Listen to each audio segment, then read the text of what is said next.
Pemirsa, polemik ijazah mantan Presiden Joko Widodo kini tidak lagi sekedar soal keaslian dokumen, melainkan berubah menjadi bola panas yang menyeret nama-nama besar di tanah air. Benarkah ada sosok elit di balik isu ini atau hanya hasil rekayasa teknologi mutakhir?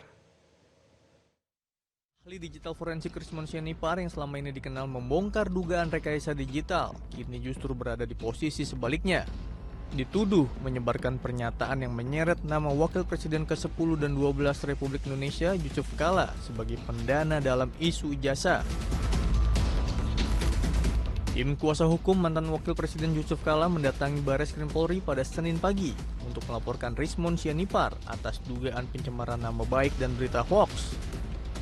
Laporan ini didasarkan atas pernyataan Rismon Sianipar yang mengatakan JK merupakan pejabat elit di balik gerakan yang mempersoalkan keaslian ijazah Jokowi. Selain Rismon, tim hukum JK juga berniat melaporkan sejumlah pemilik akun YouTube yang diduga mengamplifikasi pernyataan Rismon dan dinilai memuat pernyataan bohong atau hoax.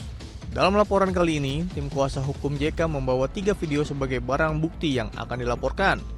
Pihaknya berharap aparat yang berwenang dapat menguji kebenaran video-video tersebut. Dia mengeluarkan pernyataan-pernyataan yang salah satunya menyebutkan bahwa di balik gerakan mempersoalkan ijazah Pak Jokowi ada pejabat elit. Dan di situ beliau menyebutkan bahwa Pak JK memberikan atau menyerahkan duit kepada kalau nggak salah Roy dan kawan-kawan sebesar 5 miliar dan beliau menyaksikan. Itulah kenapa laporan ini kita buat hari ini sebagai langkah serius untuk merespon dan meminta pertanggungjawaban klarifikasi dia.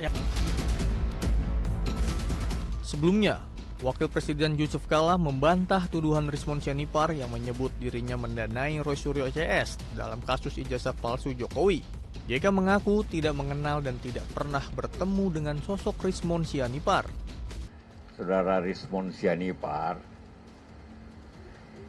bahwa saya mendanai Roy Suryo dan kawan-kawannya sebesar 5 miliar untuk mempersoalkan soal ijazah Jokowi. Mungkin juga sebagian Anda sudah baca. Saya katakan itu yakin tidak benar. Saya tidak pernah kenal pun Rismon itu, apapun ketemu dia pernah. Roy karena dia bekas menteri saya kenal.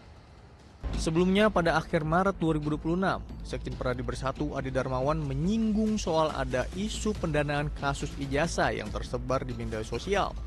Adi mendorong agar pihak yang mendanai perkara tudingan ijazah palsu Jokowi agar diterapkan pasal dugaan tindak pidana pencucian uang. Saya hanya ingin menyampaikan kepada saudara Rismon, jangan bermain-main dengan persoalan ini, ungkap semuanya, usut segera, siapa yang mendanai, ini harus diproses. Kalau perlu diterapkan pasal TPPU.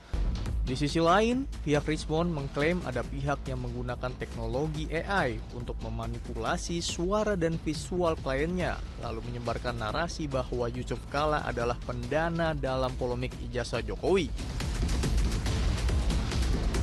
Tim Liputan, Metro TV.